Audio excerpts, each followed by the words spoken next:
গতকাল বজবজের একটি কর্মসূচিতে রাজ্য সভাপতি তথা কেন্দ্রীয় প্রতিমন্ত্রী সুকান্ত মজুমদারের উপর হামলার অভিযোগ তুলে প্রতিবাদে কোচবিহারে ভারতীয় জনতা পার্টির পক্ষ থেকে বিক্ষোভ কর্মসূচি না হয়। উল্লেখ্য, গতকাল বজবজে সুকান্ত মজুমদারের কনভয় পৌঁছতেই তৃণমূলের সমর্থকরা বিভিন্ন স্লোগান দিতে শুরু করে, আর এই নিয়ে শুরু হয় উত্তেজনা। আর সেই ঘটনার ভিত্তিতেই শুক্রবার বিকেলে কোচবিহারে ভারতীয় জনতা পার্টির নেতৃত্বরা কোচবিহার শহরের বিভিন্ন রাস্তা পরিক্রমা করে। এদিনের এই মিছিলে উপস্থিত ছিলেন কোচবিহার জেলা ভারতীয় জনতা পার্টির সভাপতি অভিজিৎ বর্মন, মাথাভাঙার বিধায়ক থেকে শুরু করে দক্ষিণ বিধানসভা কেন্দ্রের বিধায়ক সহ আরও অনেকেই। দেখুন, প্রথমে আমি তৃণমূল কংগ্রেসকে ধিক্কার জানাই। গতকাল বজবজে যে ঘটনা ঘটেছে, বিজেপি রাজ্য সভাপতি তথা কেন্দ্রীয় মন্ত্রী সুকান্ত মজুমদারের উপরে যেভাবে বর্বরকৃতভাবে আক্রমণ হয়েছে, যেভাবে অপমানিত করা হয়েছে, যেভাবে এটার ভাষা, নিন্দার ভাষা নেই, যেভাবে তাকে জিহাদিদের দ্বারা আক্রমণ হতে হয়েছে। এবং শুধু সেটা নয়, বজবজে শুধু নয়, বিজেপি যেখানে যাচ্ছে, প্রোগ্রাম করতে যাচ্ছে, সেখানে বিভিন্ন সময় বিভিন্নভাবে আক্রমণ হচ্ছে। আপনারা জানেন, মালদা মথাবাড়ি থেকে শুরু করে মুর্শিদাবাদ, খিদিরপুর, ডায়মন্ড হারবার, মহেশতলা পৌরসভা থেকে শুরু করে বিভিন্ন জায়গায় আজকে তৃণমূল কংগ্রেস তাদের জেহাদিদের দিয়ে যেভাবে বিজেপির উপরে আক্রমণ চালাচ্ছে, কুচবিহার বাদ দিয়েও নয়, বিভিন্ন জায়গায় কুচবিহারের সিতাই, শীতলকুচি এবং দিনহাটা বিভিন্ন জায়গায় কর্মীদের উপরে তারা হামলা চালাচ্ছে।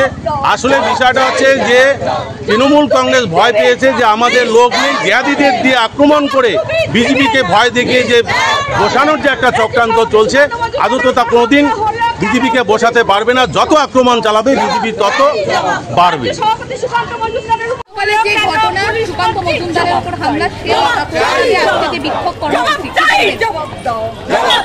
তৃণমূল কংগ্রেস জনসমর্থন হারিয়েছে। বাংলার মানুষ তৃণমূল কংগ্রেস নেতৃত্বে মনে করছে দুর্নীতিতে জর্জরিত, আর বাংলার মানুষ তৃণমূল কংগ্রেসকে ক্ষমতায় রাখতে চাইছে। তাই তৃণমূল কংগ্রেস ভয় পেয়েছে, ভয় পেয়ে বিজেপি নেতাদের উপরে আক্রমণাত্মক ভূমিকা পালন করতেছে।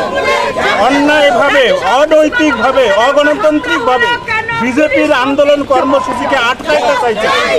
এই জায়গায় থেকে ভারতীয় জনতা পার্টিকে প্রবলভাবে তৃণমূল কংগ্রেস ভয় পেয়েছে, আর এই ভয়ের জন্য এভাবে তারা ব্যবহার শুরু করেছে। আপনি কি দীর্ঘদিন ধরে চোখের সমস্যায় ভুগছেন? দূরের কোনো দৃশ্য দেখতে সমস্যা হচ্ছে? ঝাপসা দেখা, চোখ লাল হয়ে যাওয়া বা চোখে জল পড়া সহ সব সমস্যার স্থায়ী সমাধান এখন চোখের আধুনিক চিকিৎসার নির্ভরযোগ্য প্রতিষ্ঠান মা অপটিক্যালে। আমাদের এখানে প্রতি মঙ্গলবার, বুধবার, বৃহস্পতিবার, শুক্রবার এবং রবিবার রোগী দেখছেন মাথাভাঙা মহকুমা হাসপাতালের স্বনামধন্য চক্ষু রোগ বিশেষজ্ঞ ও সার্জন ডক্টর বিপ্লব কেতন সাহা। তাই আপনি এবং আপনার পরিবারের কারো চোখের সমস্যার সমাধানে আজই যোগাযোগ করুন মাথাভাঙা কলেজ মোড়ে মা অপটিক্যালে। আমাদের যোগাযোগ নাম্বার 9563975032। বিশেষ দ্রষ্টব্য, আমাদের এখানে সুলভ মূল্যে চশমার ফ্রেম, পাওয়ার গ্লাস এবং সানগ্লাস পাওয়া যায়।